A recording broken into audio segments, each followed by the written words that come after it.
And I want to start by telling you about the historical development of quantum theory as this history is told by physicists today. Now, the so-called history that physicists believe is so absurd that I've decided to present it to you as a fairy tale, which it is. Fairy tales are sometimes read to children at night until they go to sleep. Well, this fairy tale serves the same purpose. It has put physicists to sleep for the past 70 years. Here it is.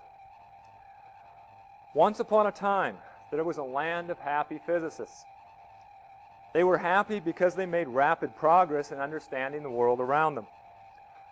Above all, they were happy because they believed in an intelligible, lawful universe that was entirely open to the human mind, waiting to be discovered. Tragically, this belief turned out to be based on nothing more than naivety and ignorance. One day, the physicists began observing the world more carefully, performing more experiments, gathering more facts, and they made the most startling and profound discovery of all time. They discovered that the world is not lawful or intelligible. At the most fundamental level, it is ruled not by causality, but by sheer chance. And this wasn't all. The new experiments prove that the basic constituents of matter don't even exist with specific properties until we observe them. They pop into existence when we measure them. Now, even though these new discoveries were very exciting, the physicists felt sad that their happy predecessors had been wrong. After all, they thought, it would be nice to live in a world of physical things that really existed with definite properties, things that always acted in accordance with their properties. But alas, there is no such world. No matter how much the physicists might wish for it, facts are facts, and the scientific objectivity required them to accept the conclusions that followed from the observations. And the sad truth is that the physical world isn't. It isn't real, it isn't causal, it isn't intelligible. As lovers of truth, the physicists not only had to accept this new discovery, they had to acknowledge it as their crowning achievement and the most profound insight in the history of science. In the end, the physicists all gave each other Nobel Prizes and lived happily ever after. At least they were happy whenever anyone observed them. The rest of the time, they remained in an indeterminate state.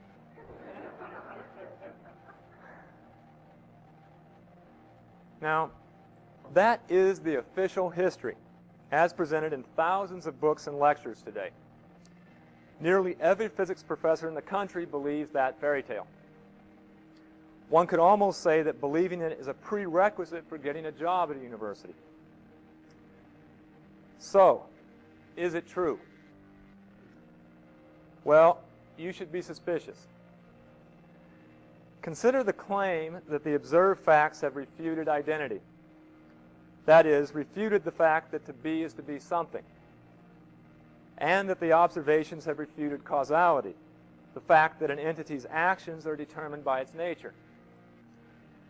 Now, let's say that we doubt this claim. So we ask the quantum physicists, are you saying you've seen an entity without identity? A something that was nothing in particular? And if you have, what did it look like? Well, the physicist concedes he hasn't actually seen such a thing. He knows they exist, but every time he looks at them, they turn into something specific. His act of observation gives them identity, but they were nothing in particular before he looked. And because of this lack of identity, he is forced, against his will, to renounce causality. The actions of an entity cannot be caused by its nature because it hasn't got one.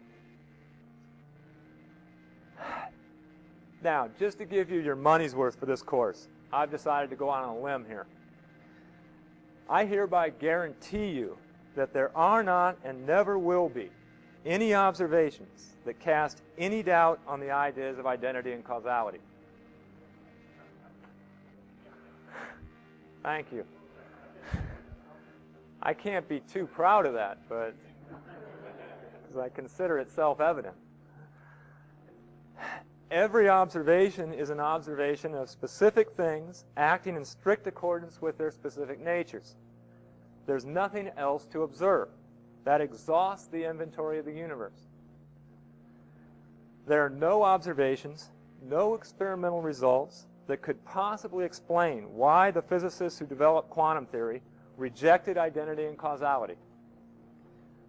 We can know in advance, without even studying the history, that the rejection was based on false philosophic premises, not on any experiments. Now, this conclusion is confirmed when one studies the actual historical development of the theory, rather than simply accepting the fairy tale on faith, as most physicists do. And what we find is that German physicists emphatically rejected causality before the development of quantum theory.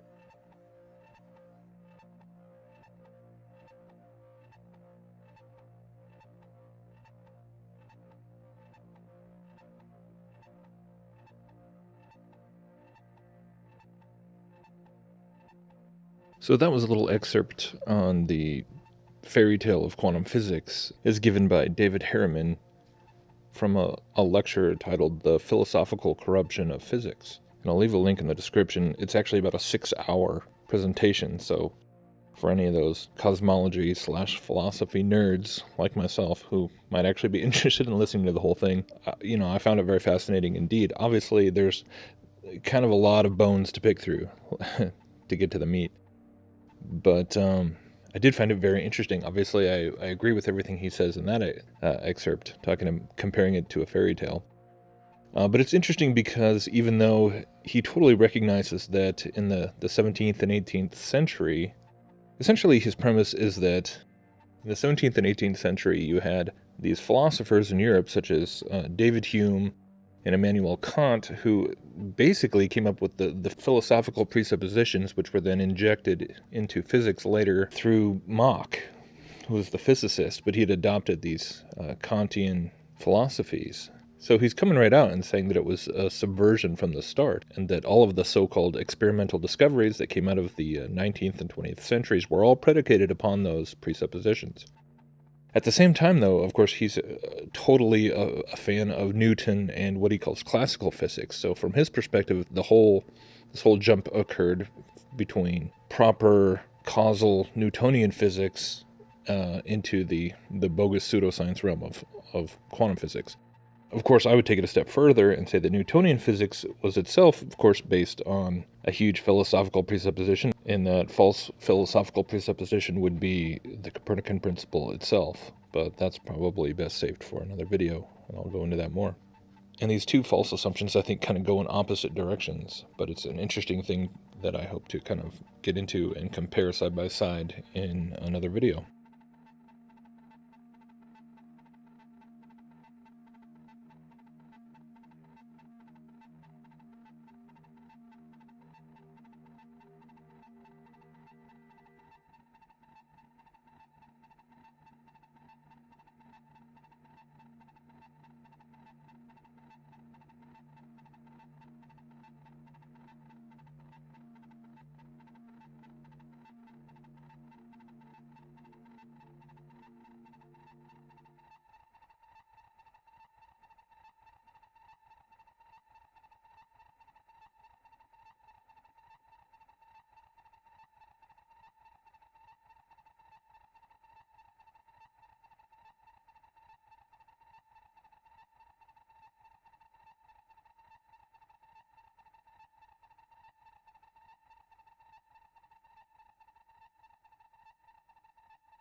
Once upon a time, there was a land of happy physicists.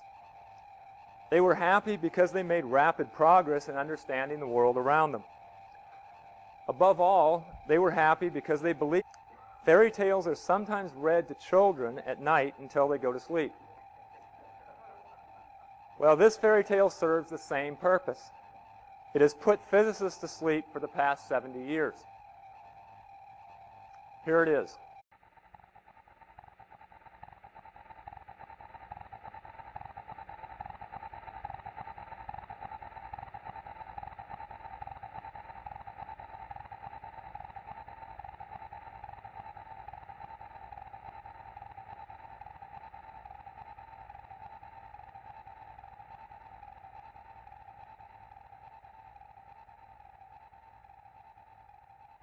And I want to start by telling you about the historical development of quantum theory as this history is told by physicists today. Now, the so-called history that physicists believe is so absurd that I've decided to present it to you as a fairy tale, which it is.